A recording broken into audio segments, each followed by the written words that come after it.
요거를 어디다가 이제 차고 목에다 차서. 네네네. 그냥 클립이. 네. 잘 들리세요? 프로젝트에 대해서 설명을 하죠.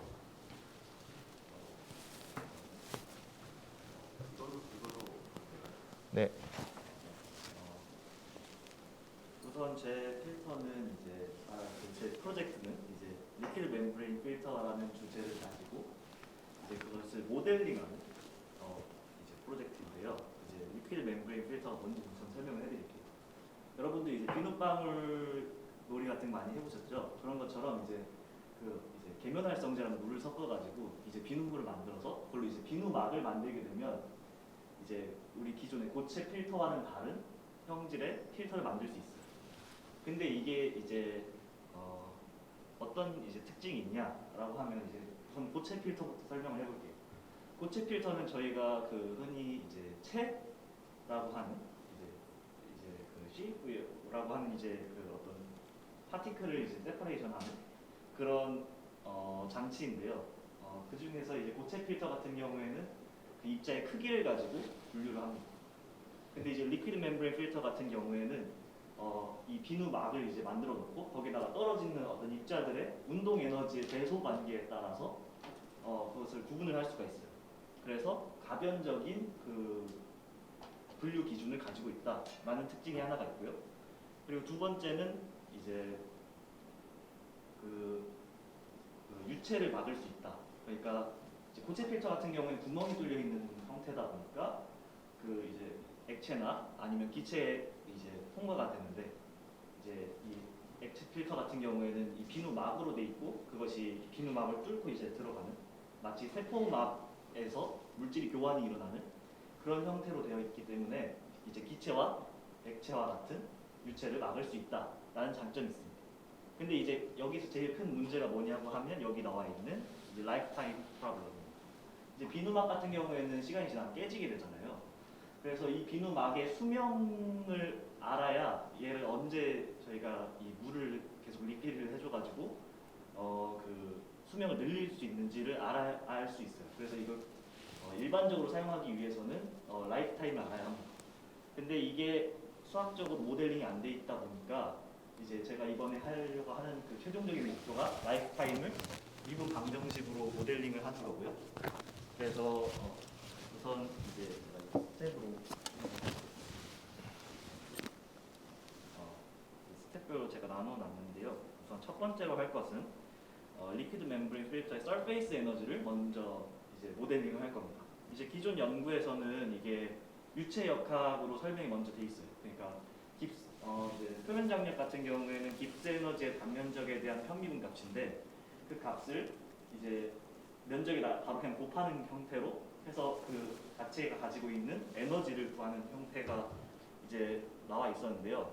근데 이제 그거는 온도를 고려하지 않은 유체 역학적인 해석이기 때문에 이제 이번에는 제가 열역학을 이용해서 솔루션 케미스트리를 기반으로 이제 새로 다시 모델링을 할 예정입니다.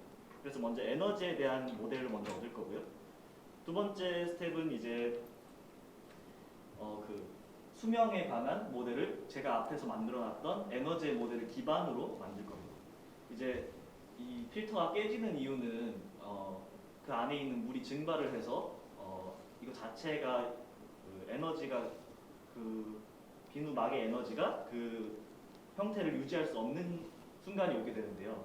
그 순간에서 이 에너지가 꺾이는 점을 찾아가지고 그 부분에서 이제 수명을 모델링을 할 생각입니다. 그래서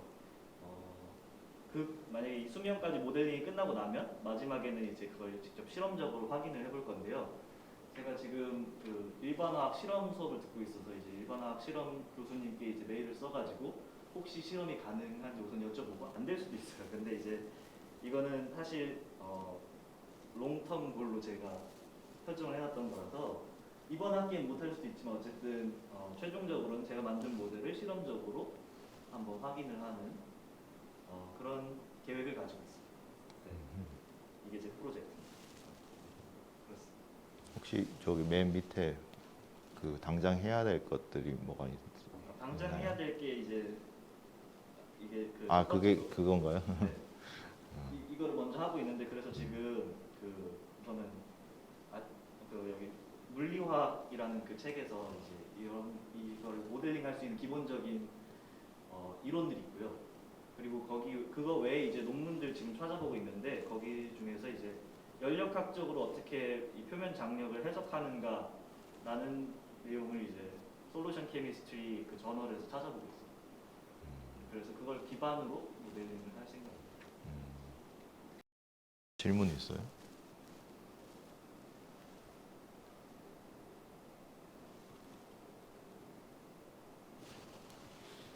지금 그러면 기존에 이론적으로 정해져 있는 모델이 아니라 본인이 직접 이론을 모델을 직접 만들어 보겠다 이런 얘기예요.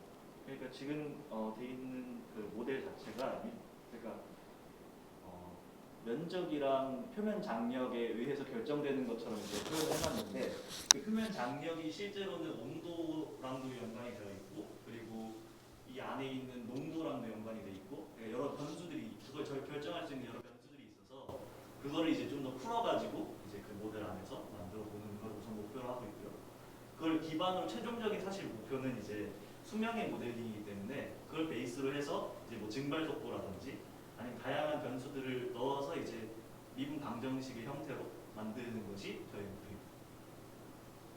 이게 수명이 지금 얼마나 오래 가는 거예요? 이게 진짜 농도에 따라 달라지는데 제가 옛날에 그 고등학교 때 실험해 봤을 때는 한 0.1몰 농도에서 40초밖에 안 돼요. 평균적으로 한 25번 시행했는데 그래서 이거를 이제 수명을 늘릴 수 있는 방법이 두 가지가 있는데요. 그게 깨지기 전에 물을 계속 넣어주는 방법이 있고 두 번째가 이제 글리세롤 아니면 뭐 여러 다양한 수소 결합을 형성할 수 있는 이런 물질들을 더 넣어줘가지고 수명을 늘리는 방법이 있는데 제가 선택한 방법은 이제 첫 번째 걸 물을 더 그 깨지기 전 시간들을 먼저 알아서 그 전에 계속 넣어줄 수 있는 프로그램을 만들면 이제 그 구조를 계속 사용할 수 있지 않을까 싶어서 저는 궁금한 게 수명을 늘려서 늘리는 게 이제 목표인데 그 다음 목표는 뭐예요? 그게 되면은 어떤 계획 갖고 있어요, 개인적으로? 그러면 이제 이게 사실 농도에 따라서 이게 서페이스 에너지가 달라지면 이거를 그러니까 이게 입자를 나누는 기준이 서페이스 에너지랑 여기 떨어지는 입자의 그 키네틱 에너지의 배소 관계거든요. 그러니까 표면 에너지보다 더 입자의 운동 에너지가 크면 통과를 하고 더 작으면 이제 통과를 못하는 그런 형태이기 때문에 그 표면 에너지를 어떻게 하면 더 그러니까 최소 비용으로 어떻게 극대화할 수 있을까를 이제 솔루트를 가지고 두 번째 방법으로. 그러니까 제 말은 요 세 개를 다 했어. 다 해서 뭐 성공했어요. 그 다음은요? 그 다음에 그럼 이제 어플리케이션으로 가지 않을까요? 그러니까 개인적으로 왜 이걸 하고 싶어요? 개인적으로 이게 우선은 현상 자체가 굉장히 재미있었고요. 그리고 두 번째로는 이게 실용적으로 사용될 수 있는 제가 아무래도 화학도다 보니까 이제 그 화학 실험 같은 것을 설계를 할 때 이런 장치가 있으면 굉장히 더 좀 다양한 실험을 할 수 있지 않을까 싶어서 네. 그래서 우선 주제를 선택하게 됐습니다. 그러니까 롱텀이라는 게 어느 정도의 롱텀이에요? 지금 이 골이? 그러니까 사실 롱텀 골은 제가 이번 학기에 할 수 없을 것 같다라고 생각해서 그냥 롱텀 골로 잡아놓은 거긴 한데 되도록이면 가능하면 이제 실험이 가능한 때가 아무래도 뭐 언제가 있을까요? 글쎄요. 그것까지는 아직 생각을 하지 못했는데. 네. 혹시 뭐 이거를 해결함으로써 이게 다른 사람한테 도움이 되는 게 있나요? 이게 이게 제한된 논문에서는 이게 수술 현장에서 이제 뭔가 떨어지면 안 되니까 그 앞에다 막을 설치해 놓을 때 이제 막대 같은 건 통과를 할 수 있어요. 비누막이다 보니까. 근데 이제 머리카락 같은 거는 이제 머리카락이나 이제 다른 물질들 이제 불순물들이 이제 걸리게 되는 거죠. 그런 식으로 해서 수술 현장에서도 사용할 수 있을 것이고 그리고 뭐 그 어떤 결국엔 기본적으로 얘 자체가 필터다 보니까 물질을 분류하는 현장에서는 다 사용할 수 있을 것이다라는 것이 이제 이 기존 논문에서 나오는 네. 그건 되게 좋은 저기 응용인 것 같아요. 되게 실질적이고 혹시 그런 것도 한번 생각해 보시면 좋을 것 같아요. 그리고 그 좀 궁금한 게 모델링을 구체적으로 어떻게 실현을 하는 거예요? 그러니까 막이 깨지는 순간의 모델링을 이제 뭐 기존에 나와 있는 수식이 있어요? 아니면은 실제로 막 이렇게 기존 논문에서는 어떻게 나와 있냐면 그 에너지를 설명하는 식이 있는데요. 이제 이 파이 뭐 안에 파이열 제곱에다가 안에다가 그 시그마 값을 넣어서 뭐 하는 그 근사적인 식이 있는데 그 근사식을 이제 결국엔 설명을 하려면 그러니까 저는 뭐 그 식을 알려달라는 게 아니고 그러니까 식으로 모델링을 하려고 하는 거예요? 아니면 뭐 이제 이론들이 입자가 있어요. 진짜 있어가지고 그거를 뭐 이제 디스크릿 알고리즘으로 이렇게 실제로 움직이는 모습을 보면서 이제 모델링을 하려고 하는 이제 거예요. 수식을 기반으로 할 건데 이거 자체가 다변수 함수다 보니까 제가 바로바로 이제 이걸 해석할 수 있는 능력은 없어서 그걸 이제 해석을 할 때는 또 뭐 저희 수업에서 배우는 것들을 사용할 수도 있을 것 같아요. 왜냐면 이게 중간에 이제 계면활성제다 보니까 계면활성제가 일정 농도랑 일정 온도가 올라가게 되면 마이셀이라는 게 형성이 되는데 그 자체 집합에서 이 자체 집합이 형성이 되면 이제 그 물리적인 형태가 갑자기 급격하게 가면 꺾인 그래프가 나오게 되거든요. 그러니까 미분 불가능한 점이 생기는 거죠. 그래서 그때를 찾으면 아마 좀 찾을 수 있지 않을까 그런 음. 생각을 좀 하고 있습니다. 그러니까 여기서 이제 구체적으로 실험 전 단계에서 수학적으로 풀려고 하는 거는 어떤 방식이에요? 뭐 식을 아까 미방식도 나왔는데 네, 그러니까 식을 세우는 거예요? 뭐 우선은 식을 세우고 예. 그다음에 그걸 가지고 얘가 그래프가 어떻게 나올지를 예. 프로그램 안에서 한번 시도를 해볼 건데 데이터가 없이 그게 돼요?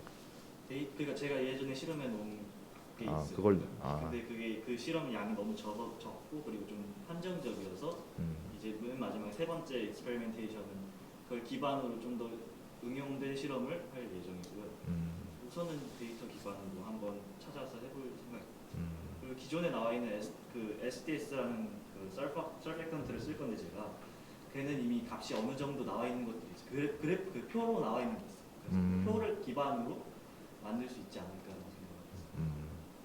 그럼 거기서 말하는 그 함수 변수가 여러 개인 함수의 변수가 몇 개 정도 돼요?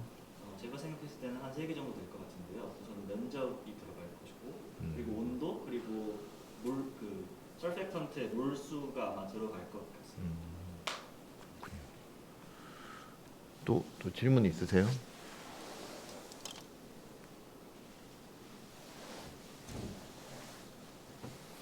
혹시 뭐 프로그래밍을 해서 이제 풀 계획이 있으세요?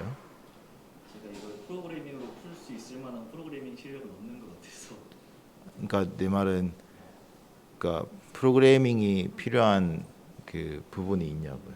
그 손으로 하거나 뭐 간단한 엑셀로 불가능한 뭔가 이제 복잡한 계산이 필요한 부분이 있나요? 그렇지는 않을 것 같아요. 왜냐면 이게 표로 만약에 표현을 하게 되면 뭐 차라리 그 엑셀 안에서도 사실 그래프는 그릴 수 있기 때문에 그 그래프 보고 그러니까 하나를 이제 물리화학 같은 경우에는 다변수 함수가 많다 보니까 다변수 함수 중에 여러 그 변수들 중에 몇 개를 고정을 시키고 일변수 함수의 그래프 보통 해석을 하거든요. 그런 형태로 해서 그거를 나중에 더하게 되면 이제 만약에 그래프를 그릴 거라면 프로그래밍이 필요하겠지만 그게 아니라면 사실 크게 그렇게 막 엑셀 이상의 것은 필요하지 않지 않을까 라는 생각이 듭니다. 해봐야 또 알 것 같아서요. 아직은 알려조사라고 있는 단계라. 그래서 우리가 다변수 함수에서 이제 최대 최소 얘기를 했으니까 여기서도 그 최대 최소가 어떤 의미를 갖나요? 아까 말한 함수에서. 아마 그 중간에 이게 그러니까 연속적으로 변하다가 불연속적으로 변하는 그 부분이 제가 생각했을 때는 그 이전까지의 그 크리티컬 포인트가 될 수도 있을 것 같아서 우선은 그 기울기가 최소인 점을 찾는 거가 필요할 수 있다라고 생각을 하고 있습니다. 기울기가 0에 가까운 점? 이게 그러니까 최소라는 게 마이너스 값이라는 뜻이에요? 아니면 아무래도 에너지 자체는 우선은 이게 실험상에서는 농도를 증가시켰을 때 표면 장력이 감소하고 표면 장력이 감소했을 때 에너지 자체가 감소를 했기 때문에 그거에 기반해서 생각해 본다면 아마 기울기가 최대일 때가 아마 그러니까 막 이렇게 급할 때. 할 때가 이제 수명이 제일 높을 때일 것이라고 예상. 우선 실험적인 결과가 그렇게 나오는데요. 그거를 이론적으로 해석을 했을 때 또 얘가 어떤 다른 요인들이 있을지를 아직 잘 모르기 때문에 그거를 좀 해봐야 될 뭐 어쨌든 우리가 눈으로 대충 보고 기울기가 급하다 안 급하다를 판단을 할 거 아니에요. 눈으로 보고.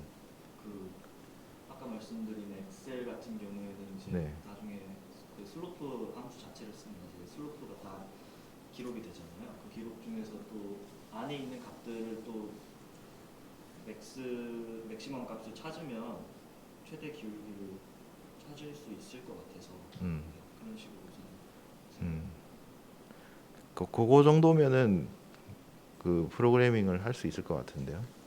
그렇죠? 아니 엑셀을 안 쓰고. 엑셀 안 쓰고 있고 예, 예. 할 수 네. 있는 좋을 것 같은데요. 그렇게 하면은. 무슨 알겠습니다. 네. 하여튼 또 질문 없으세요, 진짜로?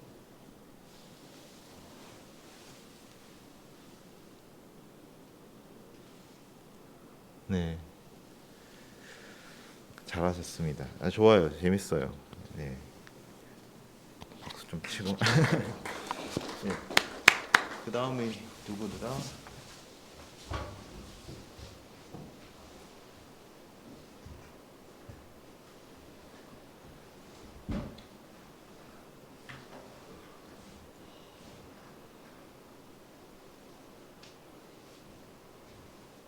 재현이?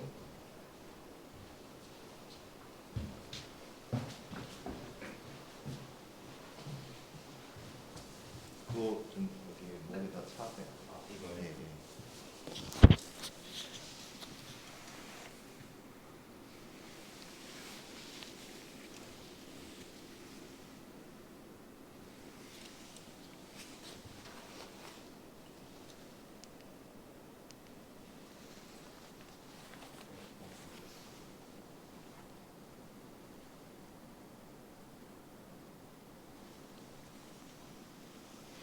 마우스 거기 있잖아. 이렇게 있는데 돌아다니는데 마우스? 여기서 하면서 안 보여가지고 아 저기 마우스가 저기 외부 모니터로 넘어갔나 봐요. 왼쪽으로 옮겨 보세요. 왼쪽이다 오른쪽. 아니 그 화면을 보세요. 컴퓨터 화면을 보세요.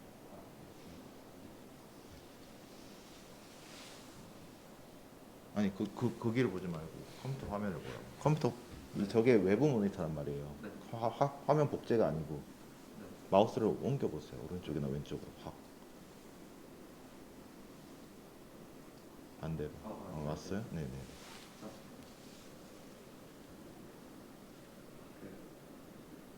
제가 처음에는 꿈이 없다고 적어가지고 발표하겠습니다. 제가 네. 처음에 꿈이 없다고 적어가지고 뭘 할지 고민하다가 제가 그나마 생각하고 있는 진로가 에너지 공학이나 아니면 재료공학을 생각하고 있어가지고 태양광 발전 중에서도 이게 실생활일지 모르겠는데 염전이랑 같이 쓰는 태양광 발전이 있었어가지고 그거에 대해서 한번 해보려고 했는데요. 일단 그 염전 발전하면은 또 그거에 따른 맞는 기울기도 다를 거고 그 다음에 또 해수면의 높이에 따라서 태양광 발전이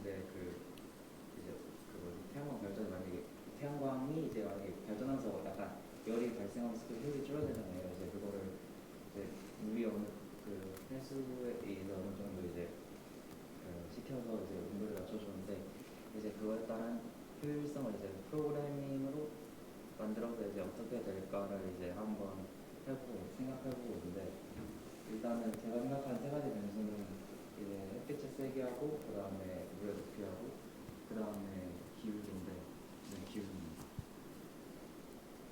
그 다음에 이제 제가 이게 일단은 각 변수별로 데이터를 찾고, 일단 각각의 변수별로 그래프가 어떻게 되는지도 보고, 그 다음에 이제 그 다음 변수별 관계도 찾고, 그 다음에 이제 전체적으로 이제 월별로 아니면은 하루 동안 이런 걸로 이제 데이터가 어떻게 돌아가는지 찾으려고 합니다. 이제 그래서 제가 일단 프로그래밍을 아예 다룰 줄 모르다 보니까 이제 문법적인 부분이나 그런 거를 약간 봐야 될 것 같고, 그 다음에 이제 또 다시 강의를 보면서 어느 정도 이제 그 코딩하는 거 익숙해지게 하는 거고, 그 다음에 이제 논문과 데이터를 찾아서 이제 이 그 문제를 해결하기 위한 논문과 데이터를 찾아보는 것입니다. 중간에 질문을 그냥 넘어갔는데 뭐였죠?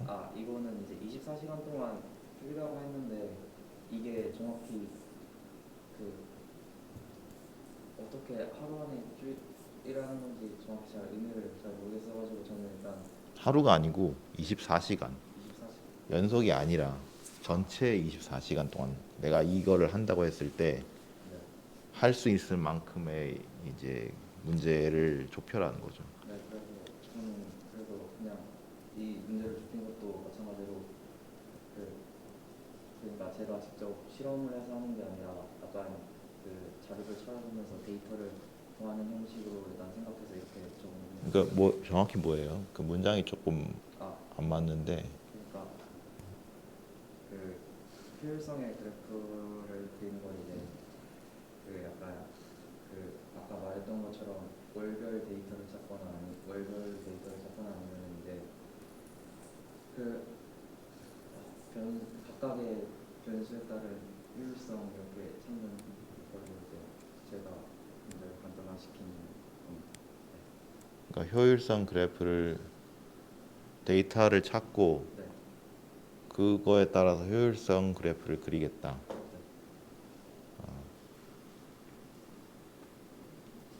질문 있어요? 끝났죠? 일단 발표는. 네. 질문 있어요? 네. 안 들리네.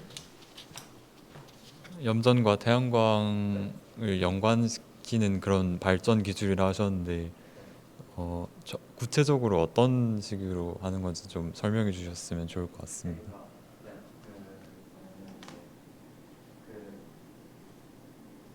우선이 물을 증발시켜서 소금을 넣는 거잖아요. 그럼 이제 태양광 발전을 만약에 거기 설치하게 될 경우, 이제 태양광 발전 같은 경우는 이제 발전을 진행하면서 여기 발생하는 이런 효율성이 떨어지는데, 그럼 이제 물을 이용해서 이제 태양광 발전의 온도를 낮춰서 효율성을 올릴 수도 있고, 그 다음에 또 물이 태양광 발전의 온도를 낮추는 과정에서 증발이 일어나면서 이제 같이 거기서 소금을 얻을 수 있는 그런 방식입니다. 감사합니다. 저 그러면 그 방금 질문이랑 비슷한 건데, 그 원리가 뭐 소금이 갖고 있는 어떤 전해질이라는 특성이라던가 이런 거랑은 그 태양광의 효율이 관련이 없고, 그냥 염전의 물은 그 태양광 패널 그거를 이제 식히는 역할로만 사용되는 건가요? 이게 제가 정확히 모르겠는데, 소금 같은 경우에는 이제 패널에 삐끗다 해야 되나, 그래가지고 그것 때문에도 효율성이 낮아질 수 있다고 하는데, 근데 이제 그것까지 보면은 너무 일단 그것도 한번 고려해볼 생각이긴 한데, 아직은 정확하게. 네, 알겠습니다. 질문 있어요?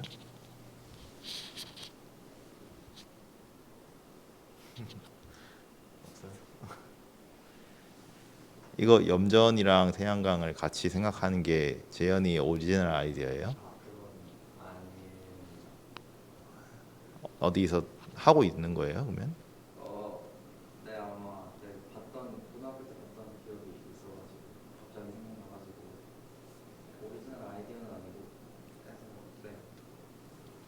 근데 왜 그러니까 뭐 재현이의 목표는 뭐예요? 이거를 그냥 해서 태양광 발전의 효율성을 찾는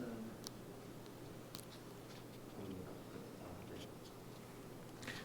그러니까 저는 태양광 발전의 효율성을 찾는 목표는 기업이 관심이 있을 만한 문제죠. 개인이 굳이 그거를 알아봤자 의미가 없잖아요. 그러니까 개인적인 목표가 이유가 뭐예요? 이거를 하는 이유. 그러니까 다른 것 중에 왜 이거를 골랐냐 이거죠. 개인적으로 왜 이거를 하고 싶느냐 이거죠.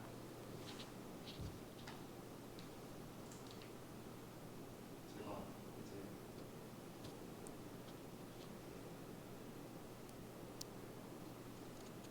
그 진로 중 하나가 에너지 공학이기도 하고 그다음에 그 프로그래밍도 다뤄본 적도 없고 그래서 이제 제가 최대한 프로그래밍을 다룰 수 있는 범위와 그다음에 제가 또 그 어쨌든 아마 제 진로가 그쪽으로 갈 것 같은데 그러면은 이런 논문도 보면서 이제 그냥 프로그래밍도 하면서 어느 정도 미리 간격 네. 그러니까 이 프로젝트를 하면 에너지 공학 진로에도 어떻게든 도움이 될 거고 수업에서 다루는 프로젝트 그 프로그래밍도 조금 연습이 될 것 같아서 네. 라고 선택한 거잖아요. 네. 그러면은 얘는 최종 목표가 아니잖아요. 그러니까 왜 예를 들어서 수업에서 뭐 고가 필요한데 이제 그게 만약에 개연이가 개인적으로 고가 필요하다 생각하는 이유라든지 그러니까 개인적으로 왜 에너지 공학을 하려고 하는지 진짜 개인적인 그 더 위의 상위 목표를 알고 싶은 거거든요.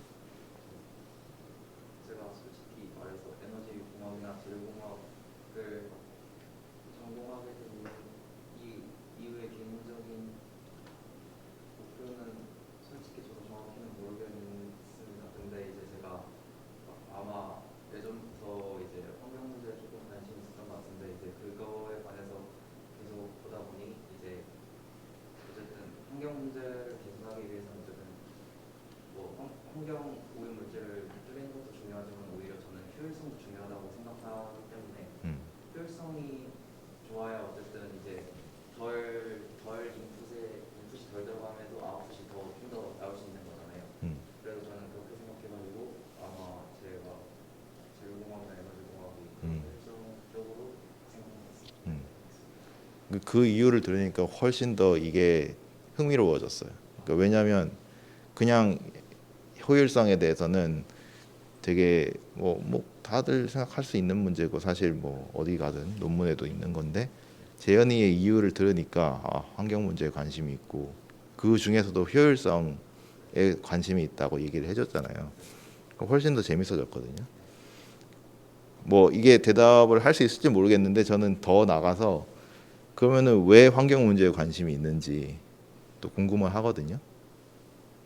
뭐 어떤 계기가 있었을 거 아니에요. 뭐 개인적으로 어디에서 어떻게 영감을 받았다든지 경험을 했다든지. 정확한 확고한 계기는 솔직히 저도 잘 모르겠습니다만은 이제 아마 제가 TV를 보면서 그 약간 그 미세 플라스틱이 이제 바다에 이제 생겨나고 이제 또 다시 그거를 이제 미세 플라스틱이 이제 잘 물러내리지 않고 뭐 우리 몸에 다시 들어오는 것도 이제 확인했었고 확인하는 다큐멘터리 영상 그런 것도 과거에 봤었고 이제 또 최근에 문재인 정부 들어서면서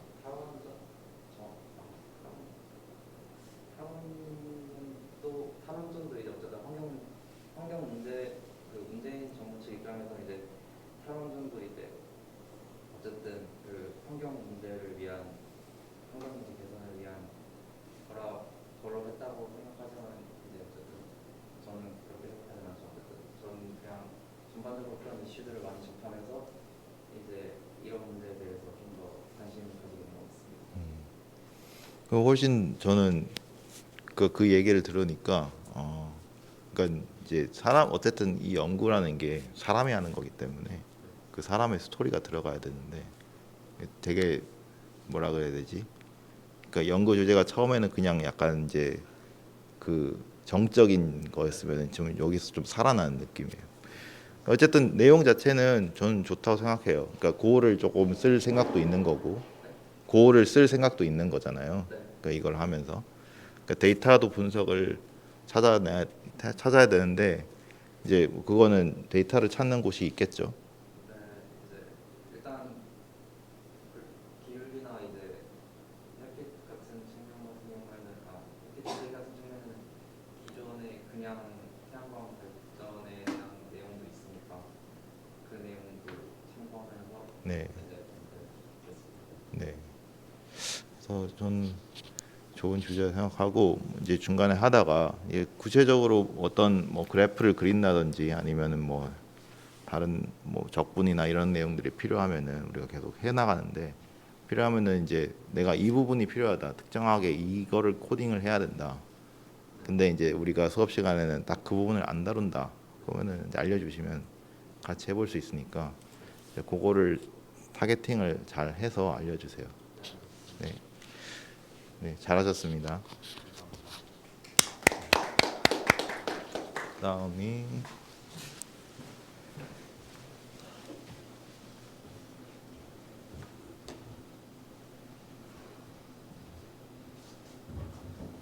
재민이. 네.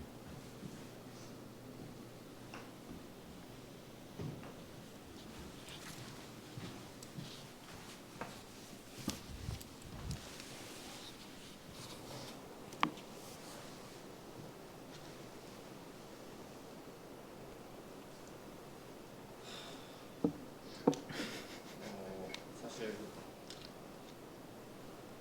처음에 변명처럼 들릴 수도 있는데 저는 이거 이 프로젝트가 이렇게 자기의 진로와 연계시켜가지고 이렇게 원대하게까지 뻗어갈 줄은 저는 생각을 못했습니다. 그래서 저는 그냥 그 2강 앞부분에서 교수님이 펀더멘털까지 채우고 있는 학생들이 예시를 보여줬을 때도 그렇고 약간 경계하던데 저는 사실 좀 해결 진짜 좀 알고 싶은 지에 대한 궁금증 이런 걸 일단 위주로 생각을 해서 일단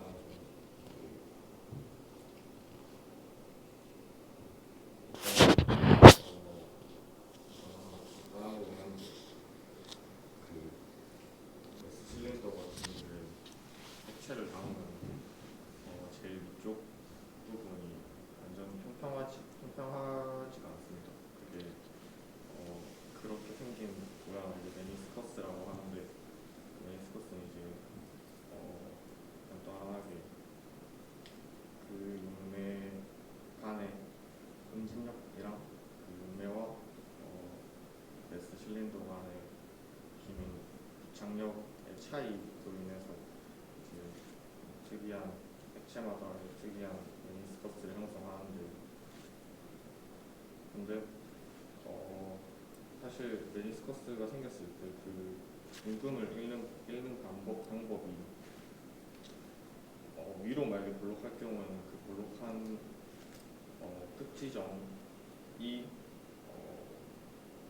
위치한 부분의 임금을 읽고 만약에 아래로 오목하다면 그 아래로 오목한 그 지점의 임금을 읽어주는 게 원칙입니다. 근데 사실 저는 그게 좀 전날부터 궁금했어가지고 과연 그게 진짜 오차가 그렇게 작아서 그렇게 하는 것일까? 저는 단순히 이 궁금증을 해소하고 싶어서 일단 아이디어를 생각했고요. 그래서 네, 일단 그렇게 기본적인 방향이고 이 문제에 대한 답을 찾았을 때 중요한 점이라고 생각한다면 일단 오차를 제가 찾아볼 것인데 그 오차가 이제 적다면은 그건 이제 당연히 타당하게 잘 사용되고 있는 것이구나라고 알게 되는 거죠. 만약에 크다면은 확실히 가스 실린더로 정밀한 그 부피 측정을 하기에는 무리가 있다 판단을 할 수 있을 것 같습니다. 그리고 가변 수학, 미적 분학을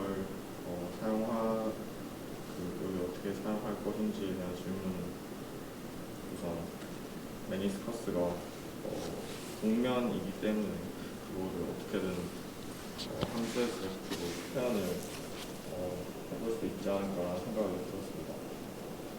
또 그래가지고 그것을 P를 이제 계산을 해야 될 텐데 그게 이제 적분을 활용해서 P를 계산한다면 이론적인 그 P를 계산할 수 있을 것이고 그거랑 이제 읽게 되는 문금 간의 차를 생각해 본다면 차를 생각하면 이제 그 차를 계산할 수 있고 그걸로 그걸로 이제 알아낼 수 있지 않을까 생각합니다.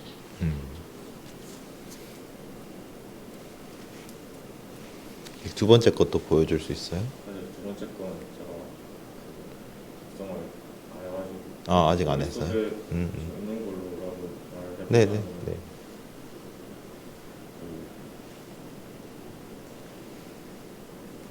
이제 일단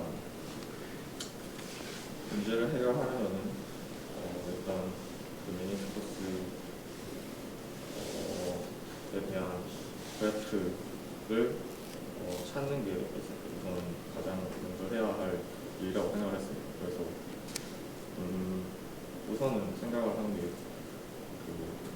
최대한 가까이서 물에 일단 일단 가장 구하기 쉬운 물을 사용할 건데 그냥 물은 이제 투명하니까 색소 같은 걸 넣어서 이제 잘 보일 수 있게 한 다음에 근접하게 사진을 찍어서 그 분명한 나타내는 거를 최대한 비슷한 함수를 찾는 것이 일단 목표입니다. 그런데 이게 그 메니스커스가 형성될 때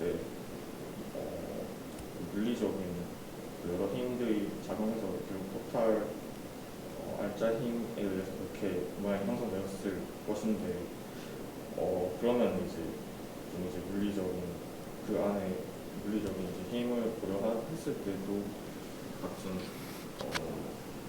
식을 찾을 수 있지 않을까라는 생각을 하게 돼서 그거 될 수 있다면 그렇게도 한번 식을 찾아보고 싶습니다. 그러고 나서는 이제 적분이 끝입니다. 적분이 중요하죠. 네. 끝? 발표 끝? 사실 저는 24시간 안에 할 수 있을 것 같아서 음. 그건 그 문제가 될 것 같고 방금 말씀드린 게 이거에 대한 부분이었습니다. 네. 질문 있으세요?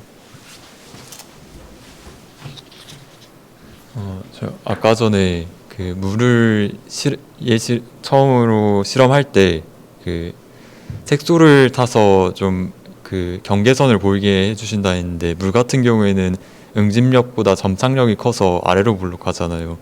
그러면 색소를 타는 경우에는 위에만 보이고 메니스커스 곡면을 뭐라 해야 되지? 접선 그쪽은 안 보일 수도 있지 않을까요? 말씀하신 것 같은데 일단 방금 저가 말한 것도 우선 아직 저 안 해본 거라서 하나의 좀 생각이 더 좋은 지점이 될 수 있는 방법으로서 생각을 해본 건데 직접 해보기 표면이 잘 안 보일 경우에는 다른 방법을 찾는 게 말씀해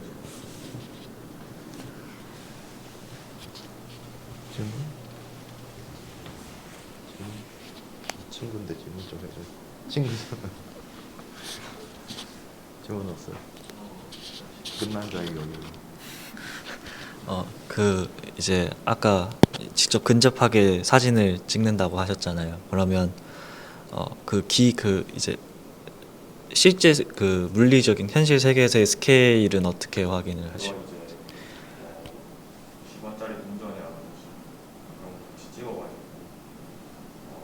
뺐을 때 길을 보면 진짜 길을 알 수 있으니까 그렇게 할 생각이었어요. 아니 저는 근데 처음에 저기 시작할 때 뭐 원대한 진로 뭐 이런 거에 연관이 없다고 하셨는데 뭐 저는 굉장히 좋은 주제라 생각하거든요. 되게 순수한 호기심도 있지만은 저도 항상 궁금했어요.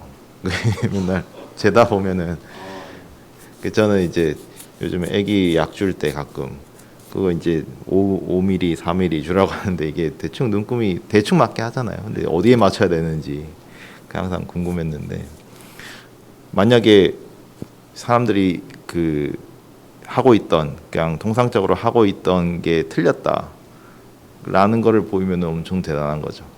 좋은 결과 아니에요. 그러니까 저는 뭐 그런 면에서 충분히 그 가치 있는 질문이고 다른 사람한테도 도움이 될 거라 생각하거든요. 네, 저 주제 되게 잘 잡으셨는데요. 그러니까 저희가 하고 있는 이거랑도 굉장히 연관이 있고 이제 적분도 할 거니까 말하자면 이제 3차원 부피의 적분이잖아요. 그거를 어떻게 할 것인가에 대해서 생각을 해보고 물론 이제 뭐 지난 학기 일변수하면서 뭐 회전체의 부피 뭐 이런 것도 했겠지만 예. 어떻게든 사용을 하는 게 목적이니까 네. 현실 부피를 사용하지 않고 다른 부분을 이용해서 할 수 있지 않을까 네, 네. 그 생각했어요. 방금 얘기한 공면 그 표면도 이제 2차원 면이니까 어떻게 우리가 매개화할 것인지 다 나오는 내용인데 그러니까 여러 가지 방법으로 생각해 보면 되니까 이제 뭐 우리가 회전체로 구할 수도 있고 이제 이변수 함수의 그래프 부피 아래 부피로 구할 수도 있으니까 두 개 다 구해 보고 혹시 뭐 코딩으로도 구현할 생각이 있나요? 이게 일단 저도 일단 이 수업을 들으면서 얻어가고 싶은 게 있어서 그거를 좀 일단 좀 어느 정도 다룰 수 있는 정도로 되고 싶은데 사실 이 프로그램에 직접적으로 담기는 사실 정말 만한 요소가 없고 그냥 교수님께서 이전에 했었던 그 그래프를 그리는 그 프로그램에서 저 혼자만이라도 이제 그거를 좀 더 알아간다는 의미로 그걸 발전시켜서 더 비주얼라이즈를 하는 그런 걸 만들어보고 싶긴 합니다. 그래서 메니스커스 표면에 대한 식을 알았을 때 좀 더 잘 보일 수 있는. 뭐 그래프도 할 수 있지만 적분도 사실 고로 할 수도 있죠. 네. 그러니까 그러니까 할 의지가 있으면은 충분히 구현할 수 있는 거라 생각하니까 네. 잘 진행해 보시면 좋을 것 같아요. 중간에 모르는 거 있으면 같이 해보면 되고. 제가 저기 뭐 처음에 할 세 가지 일을 나열을 해봐라 이거 했는데 이제 그러니까 저는 되게 구체적인 것만 써도 된다고 생각을 했거든요. 그러니까 만약에 방금 그렇게 한다면은 당장 할 수 있는 거, 당장 컵에 물 따라서 사진 찍기, 뭐 그 정도는 당장 할 수 있잖아요. 생각 없이 할 수 있잖아요. 뭐 그런 것도 이제 첫 번째가 될 수 있을 거고, 일단은 시작을 해야 이게 사람의 의지가 생기기 때문에, 네, 일단은 좋았습니다. 재밌었어요. 네, 네, 감사합니다.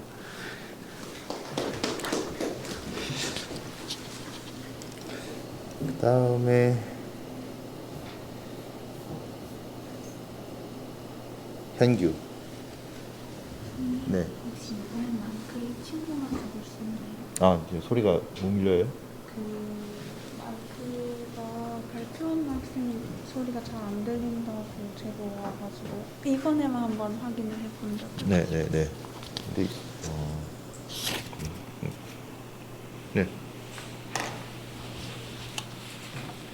소리를 키우는 게 있을 것 같은데. 여기서는 지금 20데시벨 올렸거든요.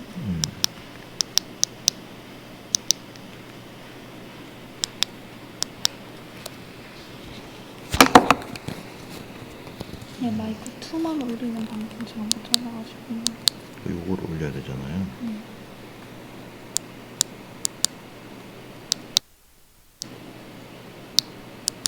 어떻게 올리지? 올리는 게 있어. 이건가? 이거 끄는 건데. 저는 뭔가 누르면 올라가는 게 있어. 내 걸 거란 말인가?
모양이고 왜 공모양이고 할까 내가 직접 알아보고 싶다라는 생각을 했었고, 두 번째 목적은 조금 더 추상적인데요.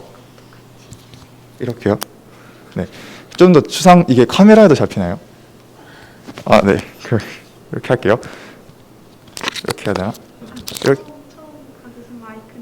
아, 네, 감사합니다. 그래서 이제 그 교수님이 뭘 하셨냐면, 그 자연과학을 공부하는 데 있어서 그 어떤 자기만의 어떤 이유가 있어야 된다. 특히 그게 순수 학문일 경우에는 더더욱 더 내가 이 학문을 왜 평생 공부하고 싶어 하는지에 대한 어떤 명확한 이유가 있으면 더 좋다. 그러면 훨씬 더 학문에 대한 공부를 길게 할 수 있다라고 하셔서 제가 집에서 곰곰이 생각을 해봤는데, 우선 어떤 정확한 답은 못 내렸지만 제가 생각하기에는 그 수학이나 물리학에 주는 어떤 아름다움이나 혹은 우아함이 제가 이 학문에 관심 있는 가장 큰 계기인 것 같고요. 그런 면에서 이 주제도 좀 그거랑 관련이 있는 게, 이제 생각보다 다변수 미적분학이 그 슈레딩거 방정식을 푸는데 많이 들어갑니다. 그래서 다변수 미적분학을 이용해서 슈레딩거 방정식을 풀고 그 푼 결과를 이용해서 그 웨이브 펑션을 얻게 된다면, 제가 원자를 드디어 이제 어떤 정확한 그 원자의 어떤 전자 분포, 원자 내 전자 분포를 알 수 있게 되는 것인데, 내가 이렇게 수학을 이용해서 원자 내 전자의 분포를 밝혔을 때 이것만큼 제가 당장 할 수 있는 것들 중에서 수학이 우아하게 드러나는 일이 없다고 생각을 했어요. 그래서 그렇고 또 우리가 보통 기울기라는 말은 한국말이나 혹은 라틴어나 영어로도 표현할 수 있잖아요. 근데 이제 근데 물리학의 언어가 수학인 이유는 다른 언어들보다 훨씬 더 정교하고 논리적이고 어떤 현상을 기술하는 데 있어서 우아해서라고 생각을 했거든요. 왜냐하면 영어가 더 논리적이거나 라틴어가 더 논리적이었으면 물리학에서 영어를 그 물리학의 언어로 썼겠죠. 근데 수학을 사용하는 데는 그만한 이유가 있다고 생각을 했고, 그 이유를 보여주는 한 예시로도 이 오비탈을 제가 직접 찾는 게 좋은 예시가 되지 않을까라는 생각 때문에 오비탈을 한번 찾아보고 싶다가 제 주제였습니다. 그래서 이것도 같이 설명이 된 것 같네요. 그리고 여기서는 사실 제가 인스파이레이션이라고 쓰긴 했는데 그것도 있을 것 같아요. 그래서 잠깐 나가면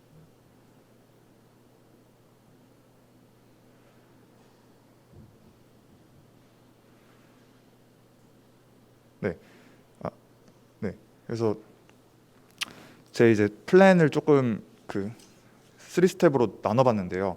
첫 번째는 교수님이 추천해 주신 텍스트북을 읽는 겁니다. 왜냐하면 이게 되게 좋은 게 수업 시간에 교수님이 물론 잘 설명을 해주시지만 저희가 중간중간에 넘어가는 증명 같은 게 아덴덤인가? 라고 해서 책 뒤에 이렇게 챕터마다 정리가 돼 있어요. 그래서 예를 들면 뭐 라운드 F, 라운드 Y, 라운드 X랑 라운드 F, 라운드 X, 라운드 Y가 같은 이유, 이게 뭐 N개일 때도 성립하는 이유가 그 책에는 있거든요.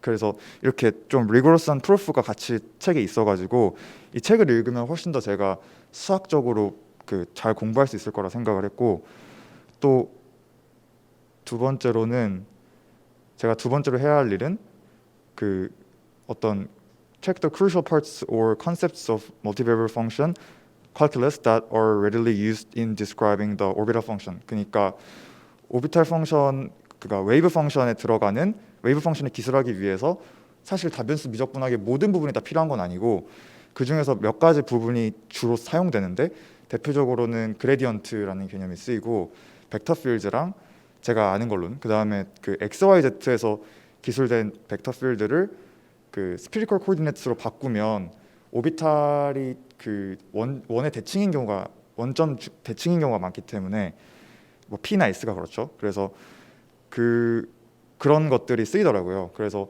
우선은 먼저 제가 퀀텀 메카닉스 같은 책들을 보면서 이런 수학이 쓰이는구나라는 걸 대충 눈으로 익히고, 나중에 다시 일로 돌아가가지고 그 부분을 조금 더 이제 집중적으로 읽는 거죠. 그래서 어떤 물리학을 하기 위한 언어를 익히는 과정이라고 생각을 하고요. 그 다음이 챌린징입니다. 그래서 직접 도전해 보는 거고, 이게 프린시플 퀀텀 넘버랑 그 다음에 아지무스 퀀텀 넘버, 그 다음에 마그네틱 퀀텀 넘버, 이렇게 세 개 퀀텀 넘버를 지정해 주면 이게 로우, 세타, P에 대해서 이 스피리컬 코디네이트에 대해서 기술을 할 수가 있는데요. 그러면 이게 경우의 수가 되게 많아요. 왜냐하면 뭐 2면은 1, 0, 1, 2 가능하고, 그러면 0, 마이너스 1, 0, 1, 마이너스 2, 마이너스 1, 0, 1, 2 이렇게 되게 함수가 다양하게 많이 나오기 때문에 그 중에서 저희가 되게 자주 사용하는 S나 P 오비탈을 위주로 유도를 해보고 싶어요. 그리고 만약 그릴 수 있다면 그 중에서 한 오비탈을, 적절한 오비탈을 하나 정해서 그 프로그램으로 된다면 한번 해보고는 싶습니다. 그 다음에 이거가 제가 정확하게 이해했는지는 모르겠지만 24시간 안에 할 수 있는 거를 적으라고 하셔서 저는 그냥 떠오른 게 그냥 24시간 안에 오늘 배운 거 복습하자라는 생각에 그냥 리미트랑 데리베티브랑 그 다음에 디퍼런셜 코에피션트, 체인 룰 이런 거 공부하지 뭐 하고 썼는데요. 이미 이거는 된 거긴 해서 좀 넘어가고, 얘도 사실 전에 했던 건데 너가 당장 착수할 수 있는 걸 써라라고 해서 제가 3개를 썼어요. 그냥 가장 떠오르는 거 3개 좀 되게 사적이게 썼는데요. 개인적으로 썼는데 이게 이제 한지 좀 돼가지고 이렇게 했습니다. 지금은 책을 2.6을 거의 다 읽고 3을 넘어가려고 하고요. 스피리컬 코디네이트에서의 벡터 필드는 3.4단원에서 끝나더라고요. 거기서 등장하더라고요. 그래서 4단원 전까지, 그러니까 3.4단원까지 읽게 되면 어느 정도 프로젝트를 하는 언어는 다 익히지 않았을까 싶습니다. 네, 이상입니다.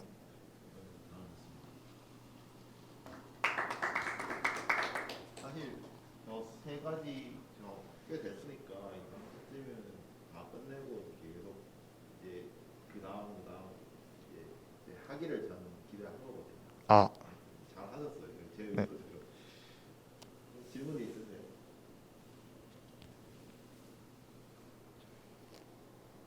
저도 이제 항상 그 고등학교에서 배우는 PSO 비탈 보면 이렇게 점으로 이렇게 막 찍혀 있잖아요.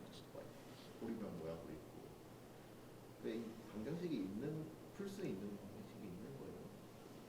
그러니까 P 오비탈을 그러니까 전자가 움직이는 경로를 예측하는 식이 있는 거예요. 저도 잘은 모르고요. 그냥 제가 아는 범위만 얘기를 하면 이게 이제 시간에 디펜던트하냐 인디펜던트하냐에 따라 다른데 제가 할 거는 시간의 그 독립적인 그래서 이제 오직 변이만 알면 되는 그런 식인데 이게 이제 그 슈레딩거 방정식을 풀면 당연히 그 방정식에 대한 해가 나오잖아요.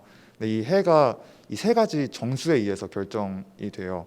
그 세 가지 정수가 아까 제가 말씀드렸던 그 주양자수, 방향자수, 자기양자수 이렇게 세 개고요. 그러면 그거를 대입을 하면 그 정수가 어떻게 정의되냐에 따라서 서로 다른 해가 나오는데요. 그래서 그 해를 보고 아 이게 p 오비탈이구나 아니면 s 오비탈이구나 이렇게 하는 거고 실제로 어쨌든 방정식을 풀면 해가 존재하기 때문에 그리고 그 제가 알기로 그 바운더리를 잡거든요. 그래서 무한대로 멀어진 곳에서는 그 웨이브 펑션이 0이다 거의 없다라는 식으로 잡기 때문에 그 바운더리 컨디션을 다 대입을 해주면 그 어떤 해가 나옵니다. 그 해가 정확하게 그 p 오비탈을 기술하는 해꼴로 나와서 네. 저는 슈레딩거 이쿠에이션을 이제 프랑크상 그거 갖고 이제 이렇다라는 건 실질적으로 풀 수 있는 식으로 본 적이 한 번도 없거든요. 아. 못 본 건지 원래 없는 건지 그래서 그냥 궁금했어요. 그게 이제 뭔가 딱 그 숫자로만 이루어져 있는 상수로만 이루어져 있는 식이 아니라 거기에 뭔가가 들어가야 되는 식만 봐서 결과가 나오면 되게 재밌을 것 같아요. 네. 진행해 보시면 저도 많이 배울 것 같아요. 감사합니다. 질문 있으세요? 함수 자체가 나중에 얘를 xi랑 xi 자체가 속도함수잖아요. 그럼 나중에 얘가 적분을 해서 90%인지 그리고 바운더리 아까 말한 바운더리 컨디션까지 그거를 했을 때 나오는 그 전체 모양 자체를 확인을 하는 건지 아니면 수식화해서 모델링하는 우선은 이게 수학적으로도 먼저 그 방정식을 찾고 그런 다음에 이제 얘가 뭐 유효한 경계를 이제 잡아가지고 그림을 그리는 거잖아요. 그러니까 그림을 그리려면 이게 어느 정도까지 전체의 그 90%까지는 포함을 한다. 그 전체 확률에 0.9 정도는 갖는다. 라는 걸 하려면 그 이제 우선은 방정식이 필요하잖아요. 그 해를 구할 수 있는. 그래서 해를 구해보고 그 제가 오비탈을 그려볼 수 있으면은 그래도 할 수 있을지 모르겠는데 하게 된다면 하나 정도는 그려보려고 하는데 그러면은 그거 그릴 때는 방금 말씀해주신 것처럼 그 0.9가 되는 그러니까 전자가 발견될 확률이 0.9가 되는 범위까지를 공면으로 잡아서 그리려고 합니다. 네.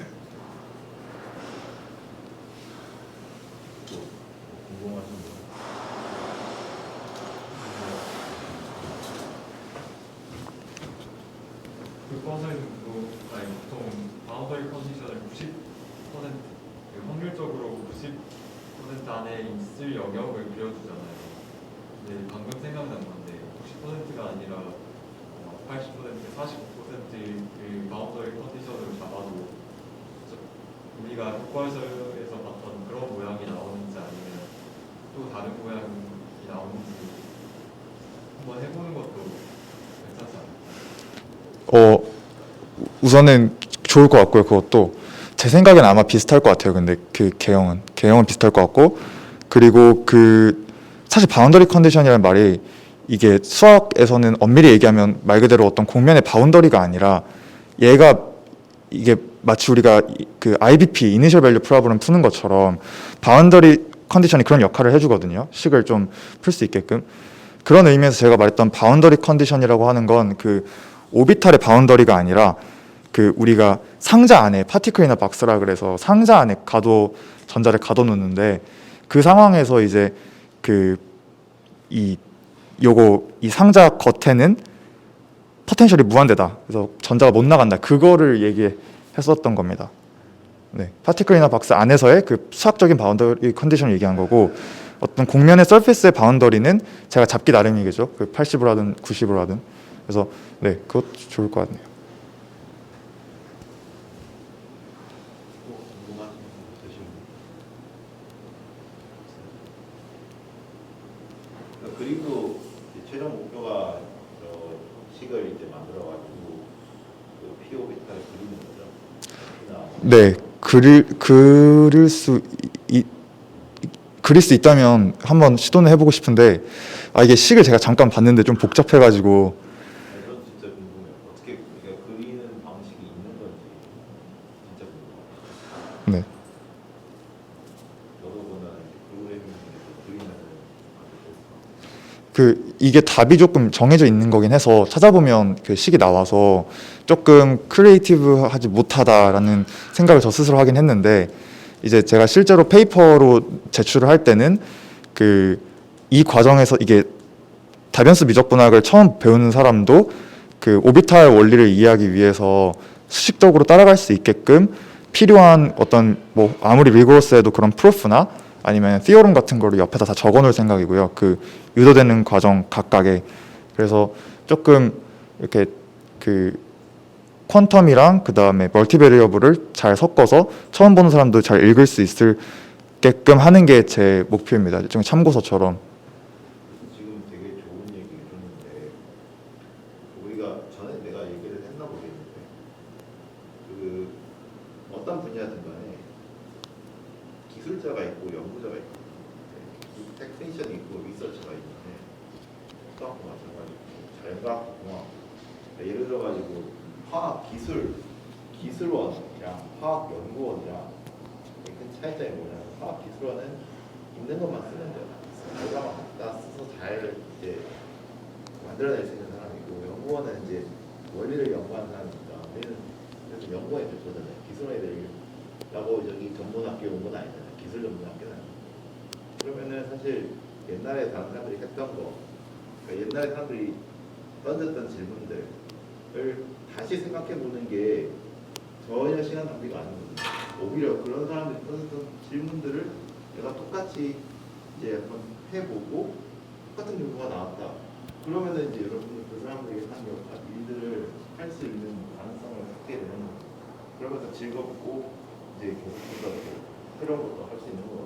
그러니까 저는 뭐 고등학교 RM이들 지도를 해보고 뭐 이렇게 1, 2학년 학생들 프로젝트를 해보고 하면은 대부분 이제 친구들이 이제 질문을 잡고 막 찾아봐요. 이런 비슷한 질문들의 결과가 뭐가 있는지 다 찾아본단 말이에요. 그것도 좋은데 뭔가를 굳이 새롭게 하려는 것보다 옛날에 해놓은 것들이 내가 직접 다시 재생산할 수 있느냐, 그걸 따라가 보는 것도 아주 좋은 의미가 있거든요. 그러니까 그게 정말 근본적인 원리일수록 그 분야의 펀더멘털일수록 내가 직접 해봐야 한 번쯤은 해봐야 된다는 생각을 해요. 방금 얘기한 것도 전혀 뭐 크리에이티비티 뭐 이런 것들 생각하지 말고 정말 중요한 일이니까 재밌게 같이 있게 생각했으면 좋겠어요. 네, 감사합니다. 네, 잘하셨습니다. 그 마이크가 작동을 잘 안 하는 것 같아요. 이게 잘 안 들려요? 네, 그렇다네요. 다음에 누구일까요?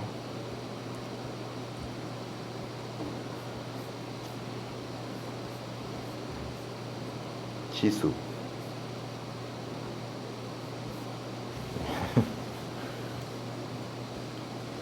지수 다음은 지혜예요.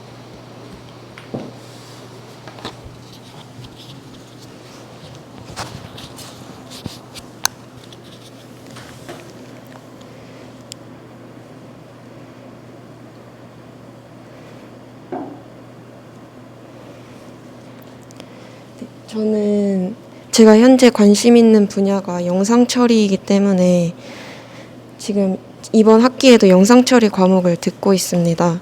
근데 이 과목을 듣다 보면은 수학적인 개념들이 많이 나오거든요. 예를 들어서 풀이의 변환 같은 것도 나오고 라플라스 방정식 부분도 나오는데 이 부분에 대한 이해를 제가 많이 하고 있지 못해서 이번에 다변수 미적분학을 들으면서 배운 개념과 적용을 시켜서 직접 이미지 영상 처리를 통해 화질 개선을 구현해보고 싶다라는 생각을 가지고 있습니다. 그래서 1차 예를 들어서 이미지의 엣지 부분을 강화시키고 싶을 때 1차 미분 방정식을 이용하는 경우도 있고 2차 미분 방정식을 이용하는 경우도 있는데요. 이때 2차 미분 방정식을 이용할 때 효과가 더 높다고 합니다. 근데 이거를 말로만 들었을 때보다 직접 해보면은 조금 더 직관적으로 어떤 거에 대한 장단점을 이해할 수 있을 거라는 생각에 이번 프로젝트로 이거를 고로 구현해보고자 계획을 했습니다.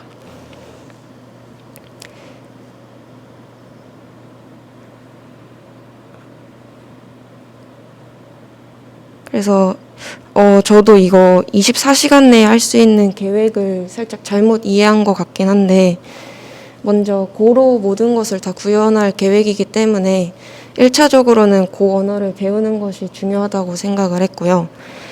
그리고 두 번째로는 이제 1차 미분 방정식이나 2차 미분 방정식 그리고 주파수 영역으로 어쨌든 이미지를 변환해야 하는 것이기 때문에 풀이의 변환에 대한 개념도 이해를 하는 것이 중요하다고 생각을 했습니다. 그래서 이런 다변수 미적분학 개념들을 먼저 공부할 계획이고 그 다음에는 직접 영상 처리 기법을 배운 거를 토대로 구현을 할 생각입니다.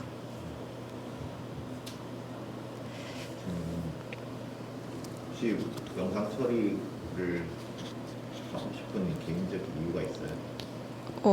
제가 그런 계획은 개인적인 이유는 특별하게는 없지만 약간 의료 분야 쪽에서 연구를 하고 싶다는 생각을 가지고 있는데 이제 신호 처리도 들어보려고 하고 있고 영상 처리도 들어보고 있는데 이제 영상 처리를 배우다 보니까 조금 흥미롭게 느껴지더라고요. 그래서 이 분야 쪽으로 의료 영상 부분을 연구하면 좋겠다라는 생각을 하게 되었습니다. 혹시 다른 질문이 있으신가요?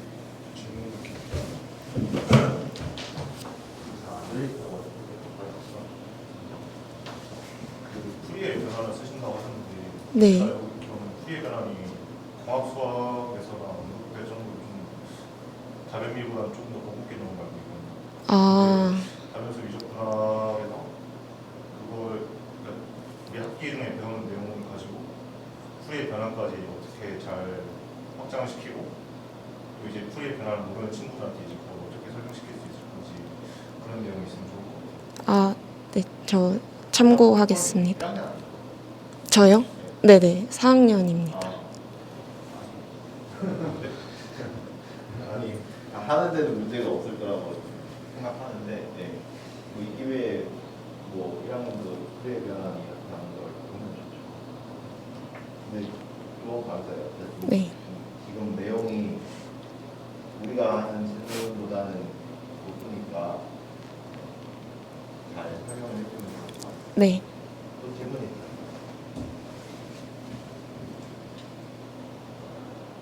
저는 궁금한 게 어쨌든 그러니까 영상 데이터는 이산 데이터잖아요. 풀이의 변화는 뭐 할 수 있는데 네. 방정식으로 어떻게 쓰는 거예요? 이제 엣지 부분을 찾을 때 그 2차 미분 방정식 부분에서 엣지 부분에는 주파수의 변화가 크기 때문에 미분을 했을 때 0이 아니라 다른 값이 나온다고 하더라고요.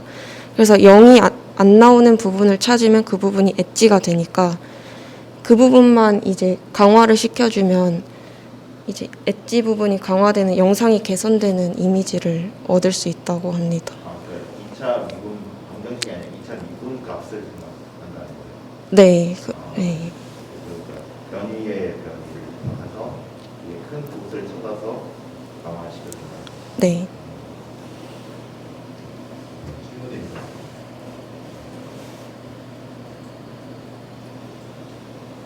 영상 한번 해봤어요? 혹시 다른 프로그래밍으로? 아니요, 이 내용으로는 해보지 못하고, 네.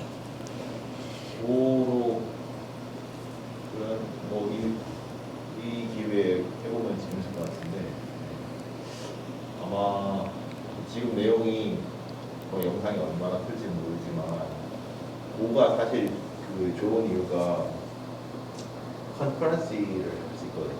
그러니까 동시성을 구현을 할 수 있거든요. 그러니까 이게 패러럴 컴퓨팅이랑 좀 다른데 그러니까 영상 처리 같은 건 어쨌든 픽셀이 뭐 1000개, 1000개 있으면은 그 순서대로 할 필요가 없는 동시에 이제 이거를 다 계산해 보는 거잖아요. 그럴 때 우리가 고 펑션을 쓰면은 컨커런트하게 처리를 할 수가 있어요. 그것도 한번 찾아보고 그걸 해보면 재밌을 것 같아요. 네, 감사합니다. 확 빨라져.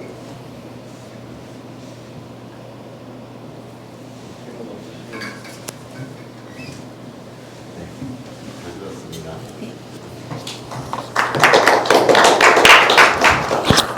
지혜. 예. 제가 사실 주제를 제대로 적지를 못해가지고 네네. 발표할 내용이 아직 없어서 내일 할래요? 내일이 아니고 금요일에 할래요? 중간고사 끝나고 정말 끝나고 할래요? 네, 그러세요. 억지로 하는 것보다는. 그러면은 수호랑 본제.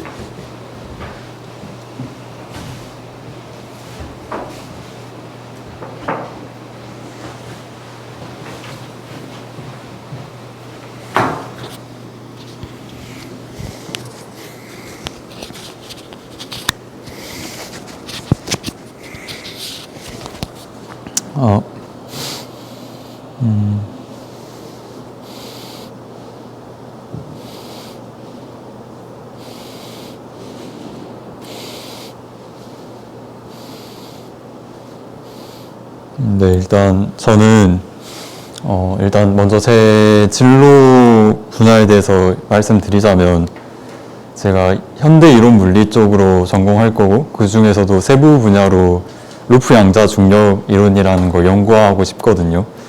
근데 이걸 왜 제 전공 분야로 잡았냐면 저 같은 경우에는 굉장히 호기심이 많았어요.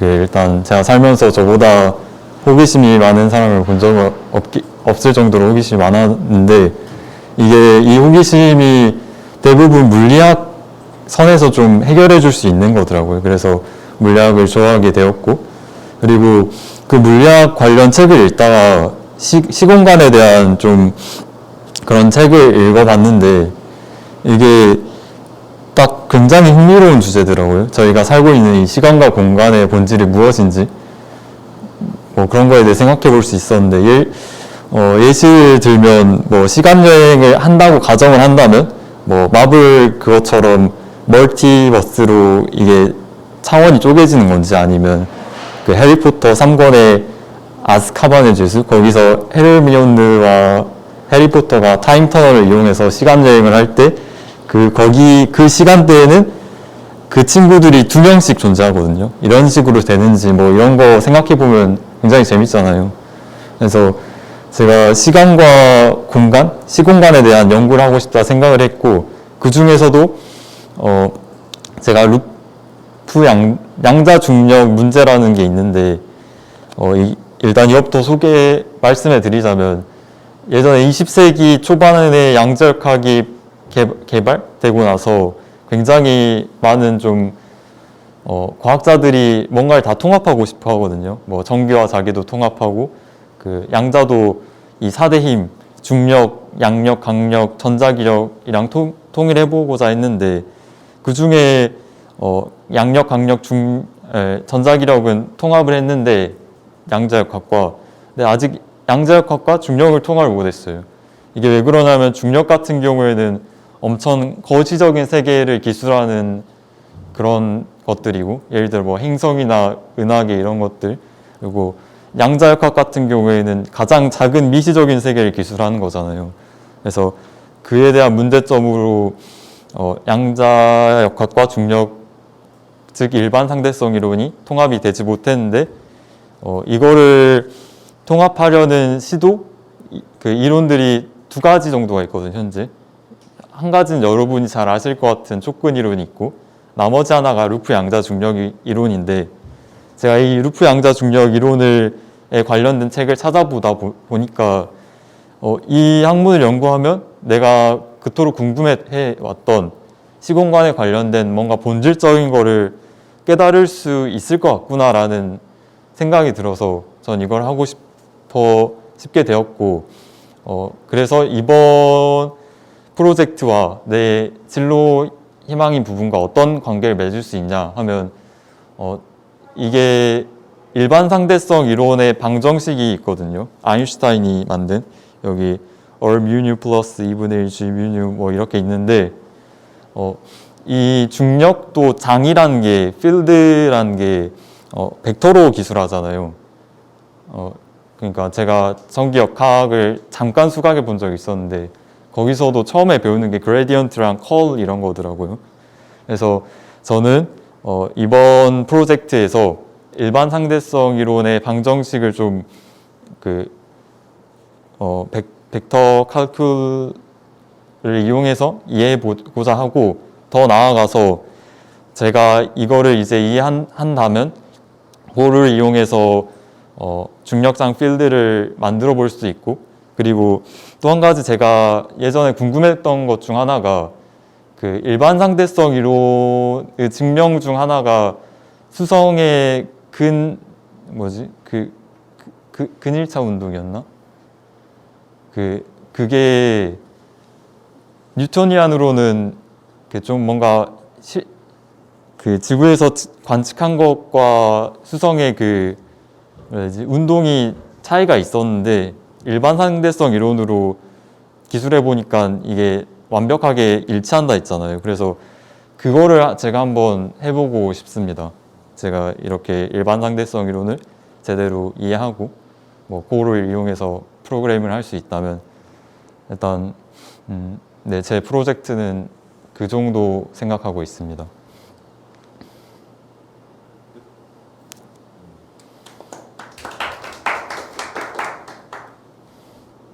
질문 있나요?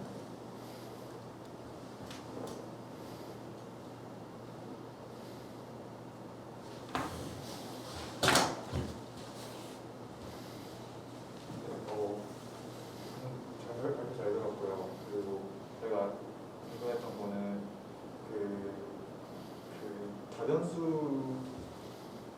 다변수 미적분학이 분명히 필요한 건 맞는데,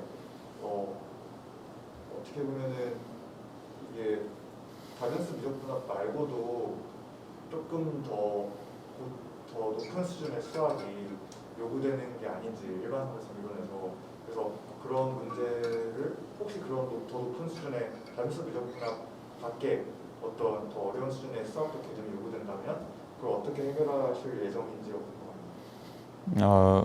그런 부분에 문제점이 있긴 한데, 일단 일반 상대성 이론이란 게 개발된 지 한 100년 정도는 됐잖아요. 그래서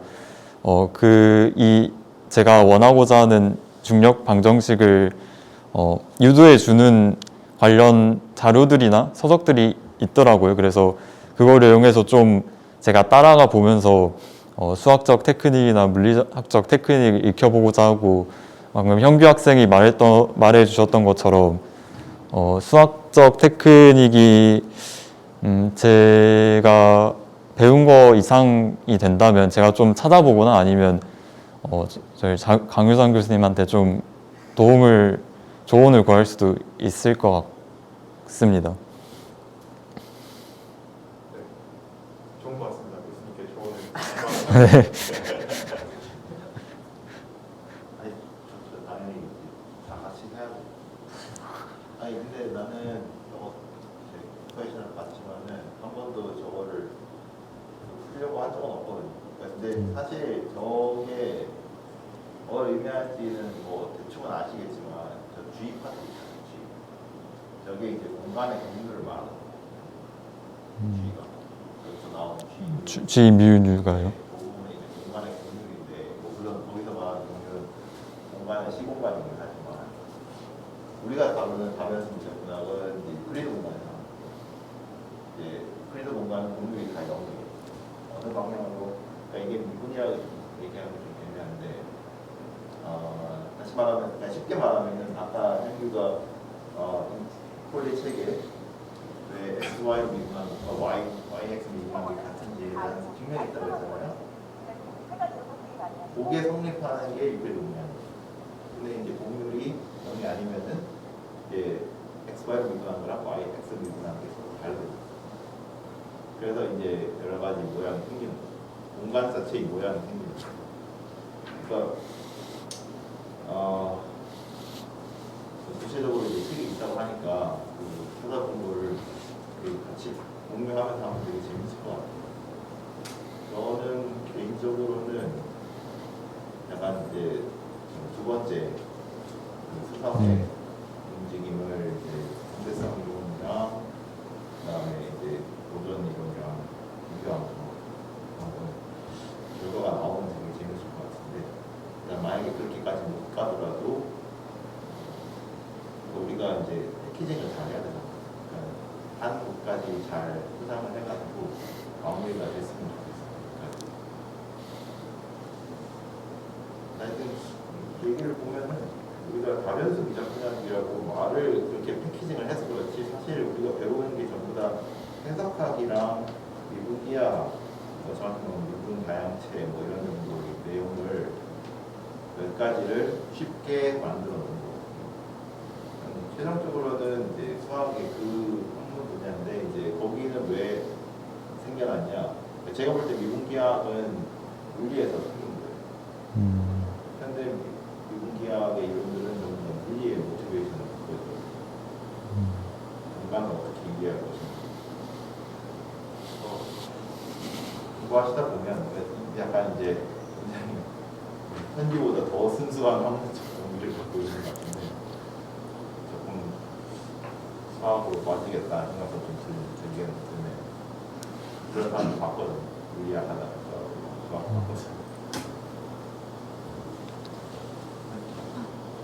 제가 그렇습니다. 지금 케이스가 지금 다 네. 네. 또 질문 있나요?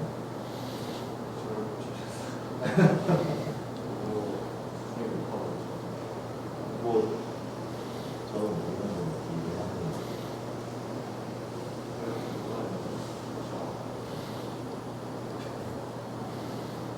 네, 감사합니다. 감사합니다. 상대편은 제가 여기다가 그냥 띄워놨어요. 이걸로 해주면.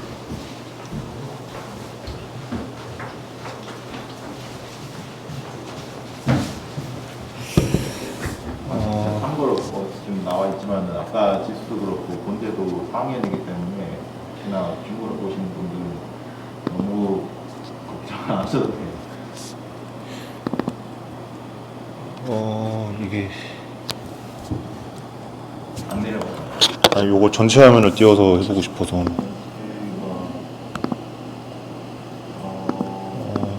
제가 이거 지금 화면 공유를 크롬에서 크롬을 하고 그래요? 그냥 이거 넘겨야 돼요. 그러면 크롬으로 보겠습니다. 요거 잡고 하면 되나요? 네. 아니면 여기 끼워줘도 돼요. 네네. 일단 저는 다변수 미적분학을 이용을 해서 일단 트랜지스터에 대해서 좀 더 깊이 이해하고 분석을 하려고 일단 이 프로젝트를 정했고요. 네. 일단 트랜지스터가 좀 아마 생소하신 분들이 많을 텐데 그거에 대해서는 일단 제가 좀 이따가 간단하게 설명을 해드릴 테니까 너무 걱정을 안 하셔도 됩니다. 그래서 뭐 일단 제가 하고자 하는 거는 그 트랜지스터의 특성을 3D 그래프로 그려서 그 특성을 좀 더 잘 이해해보는 거고, 일단 이거는 2학년 과목인 전자회로화 계측법에서 처음 다루게 되는데, 일단 트랜지스터는 그 전자회로를 구성하는 그 제일 메인 소자 중 하나인데, 이거를 잘 뭐 어디에 뭐 배치하고 적절하게 이제 뭐 설계를 해서 이제 반도체가 만들어지는 걸 아주 정말 간략하게 설명할 수 있는데, 일단 이거는 BJT라고 하는 그 트랜지스터 소자 중 하나고요. 이것도 그 아까 나와 있던 그 트랜지스터를 이렇게 심플 다이어그램으로 나타낸 건데, 그래서 트랜지스터가 하는 역할이 뭐냐면은 여기에 있는 그 C라고 하는 부분에서 나오는 전류가 있는데, 그 전류를 이제 B랑 E 사이의 전압을 감지를 해서 그 VB 값에 따라서 익스포넨셜 함수로 IC에 내보내줘요. 그러니까 C의 전류를 흘려주는 거예요. 그게 이제 트랜지스터가 하는 제일 베이직한 역할인데, 그래서 이게 무슨 그 다변수 미적분학이랑 상관이 있냐라고 생각을 할 수 있는데, 일단 그 아까 말한 그 IC랑 VB의 식은 이렇습니다. IC equal IS multiplies exponential VB over VT인데, 이게 이상적인 상황에서 이론적인 그 컬렉터 전류의 식인데, 보면은 지금 IS랑 VT랑 VB 이렇게 변수가 있죠. 근데 반도체 공정을 할 때 IS랑 VT는 고정이 돼서 나오거든요. 그러니까 환경이, 그러니까 뭐 온도가 고정돼 있으면은 VT도 결국 고정돼 있고 IS도 고정돼 있어서, 일단 이거는 IS랑 VT는 그냥 상수라고 보시면 되고, VBE에 따라서만 IC가 변하니까 이거는 거의 그냥 일변수 함수라고 보면 되겠죠. 근데 실제 상황에서는 이게 뒤에 텀이 하나 더 붙어요. 1 플러스 VC over VT라는 텀이 하나 더 곱해져서 나오는데, 이게 그냥 그 회로 이론에서는 얼리 이펙트라고 하거든요. 얼리 이펙트라고 하는데, 그래서 IC가 VB 말고 VC라는 텀의 변화에 의해서 또 영향을 받는 거죠. 그래서 이게 결국 아까는 일변수 함수였는데 이게 다변수 함수가 돼버려요. 쉽게 말하면은. 근데 우리는 VBE에 의해서만 IC를 조절하고 싶은데,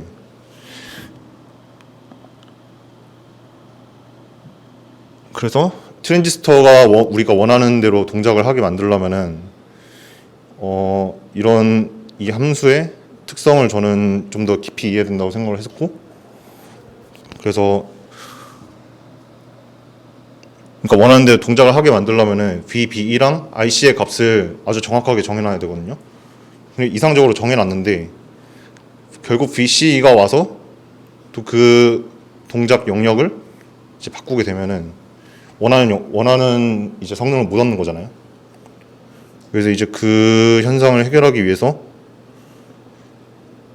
뭐 이런 그래프도 그려보고 이해를 하는데, 이게 사실 지금은 뭐 알다시피 그냥 평면 그래프거든요. 그래서 이 A 피규어에는 X축이 VB이고 Y가 IC인데 VC를 고정시키고 그린 거예요. 마찬가지로 B 피규어에서는 X축이 VC이고 Y축이 IC인데, 네, 얼리 이펙트가 생기면은, 이게 원래 얼리 이펙트가 없을 때는 일정해야 되는데 얼리 이펙트가 생기면 이게 선형적으로 또 증가하죠.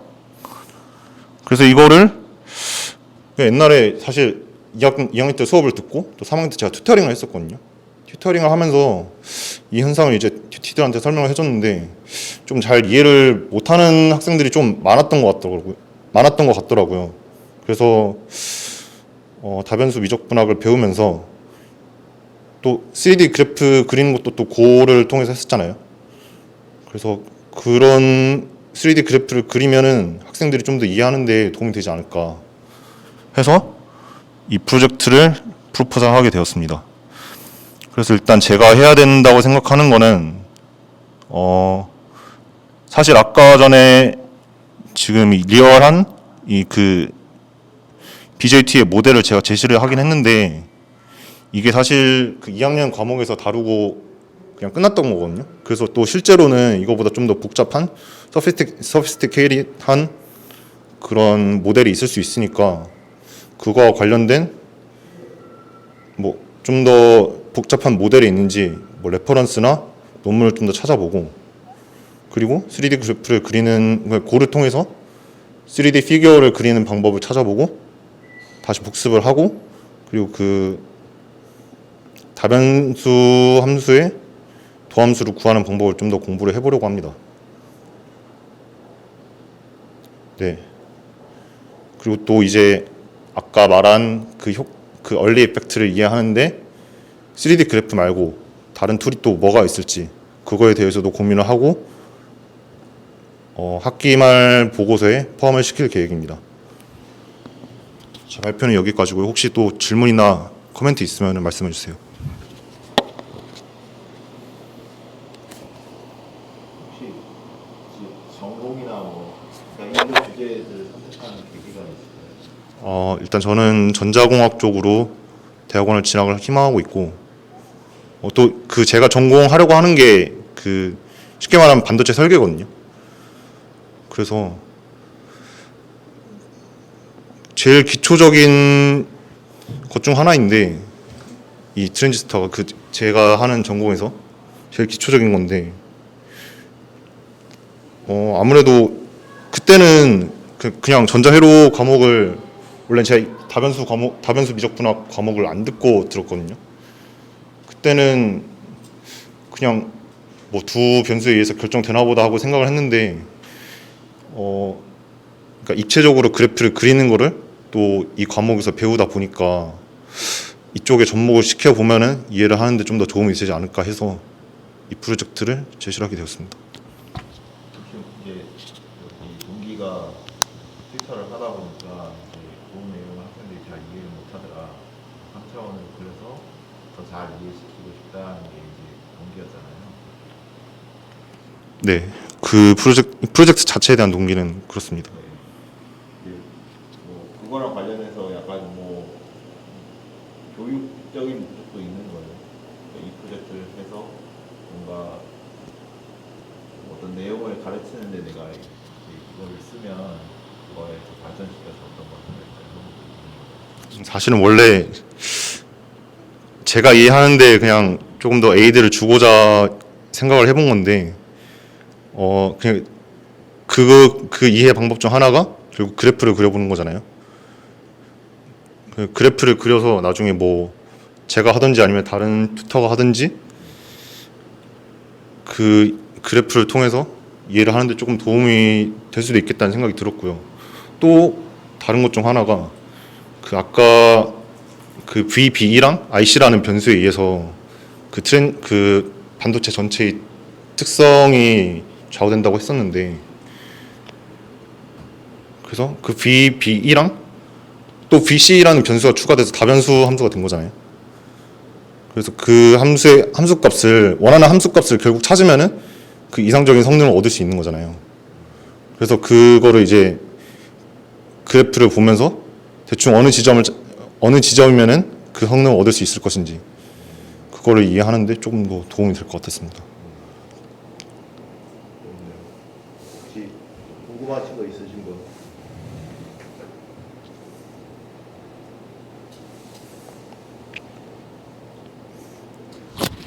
분명히 반도체에 관심 있는 학생도 있을 텐데 여기 수업 관심이 있어서 여기는 없을 수 있지만 온라인으로 듣는 분 중에서 반도체 관심이 있을 수 있는데 잘 잡으신 것 같아요. 적절한 주제. 물론 이제 더 어려운 내용은 많이 나오겠지만 해볼 만한 주제인 것 같아요. 근데 그래프만 하기에는 너무 콘텐츠가 적은 것 같아서 다른 게 어떤 게 또 있을지 좀 더 생각해 보려고 합니다. 뭘 더 해보면 좋을까요?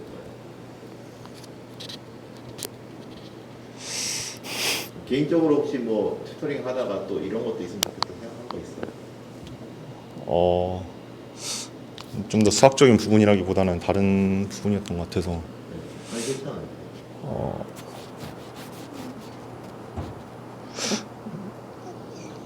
다변미랑 연관돼서는 알겠죠? 저변미랑 연관 없어도 당장은 생각이 안 나는데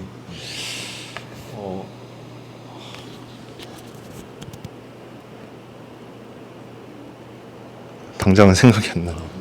네.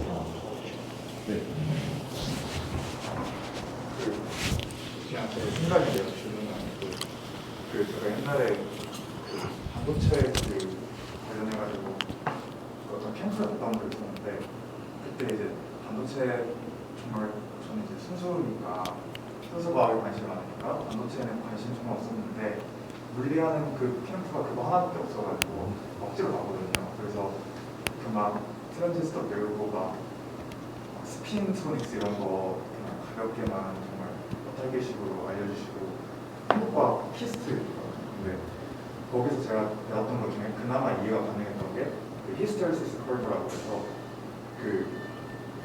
이렇게 외부 자기장을 주면 거기 안에 있는 물질이 그 자기장 방향으로 얼라인을 하잖아요.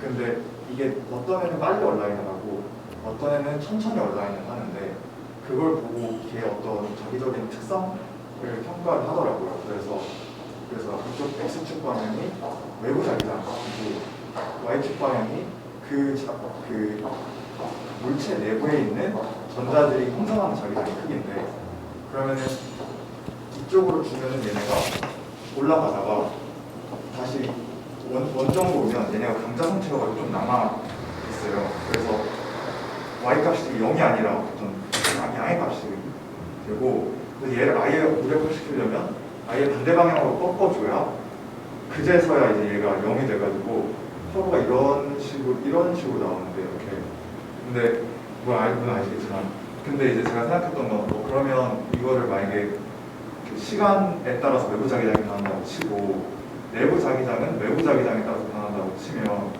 이거 체인룰을 이용해가지고 시간에 따라서 내부 자기장이 얼마나 변하는지 알 수 있지 않을까라는 생각을 했거든요. 그래서 외부 자기장 한번 뭐 그런 식으로 그래서 그 물체가 평면 1차원이 아니라 3차원 물체일 테니까 거기 안에서 어떻게 얘네가 어느 정도 온라인 하는지 그런 걸 보면 꼭 체인룰이 단순히 일변수 함수에서의 체인룰이 아니라 다변수 함수에서의 체인룰도 할 수 있지 않을까라는 생각을 했습니다. 그거 보니까 MRI가 그런 거 같아요. 네? MRI 맞나? CT인가 MRI가 자기 설명 자기 공명이 MRI 맞죠? 그게 그런 원리 아니에요? 그것도 주신 책에서 본것 같긴 한데 저도 정확히 모르겠고 아니 그냥 듣다 보니까 그냥 그런 생각이 나서 만약에 그게 같은 원리면은 MRI 시뮬레이터를 하나 만들어 보는 거지. 그러니까 말한 대로 물질마다 이런 구성을 다루는 물질을 이렇게 배치해놓고 제가 자기장을 이렇게 줘서 그 정보로 이제 모양을 유출을 하는 인풋이 그러니까 실제 데이터를 가져오는 게 아니고 내가 인풋도 그러니까 가상으로 놓고 MRI 시뮬레이터를 넣어가지고 아웃풋을 보는 거예요. 분명 원리를 그냥 내가 한번 구현을 해보는 거예요.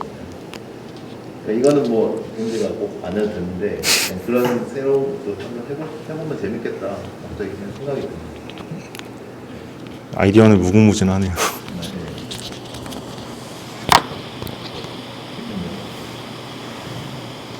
그러니까 뭐 저희가 이거 이제 준비한 걸 발표하고 있고 한데 그렇게 얘기를 하면서 해볼 만한 또 이제 단순히 내놓고 또 부족한 부분을 계속 얘기하면서 나갈 거니까 일단은 다음 시간에는 이제 우리 발표를 끝냈으니까 또 발표하실 건 없으면은 제가 단아지 동안 배운 거 정리를 하고 이제 중간고사 끝나고 나서는 이제 접근에 들어갈 텐데 거기에 자기가 스크립트 나오고 우리가 이제 원래는 할 때 조금 더 다뤘어야 될 것들 뭐 우리가 스크립트 코드에서 사실 뭐 그거에 대해서 더 자세히 다루지 않았는데 엑스다 하면서 또 생각해요. 그렇게 마무리하고 중간고사 다시 말씀드리면요 자유인데 사실 이게 뭐냐면은 중간고사에 제가 질문 하나를 던질 거예요. 그거에 대해서 여러분이 에세이를 쓰셔야 돼요. 답을 쓰라는 게 아니고 여러분 평가를 쓰셔야 돼요. 그래서 이제 그 질문을 여러분들이 그냥 노션에다가 직접 그 추가 질문 하실 수 있잖아요.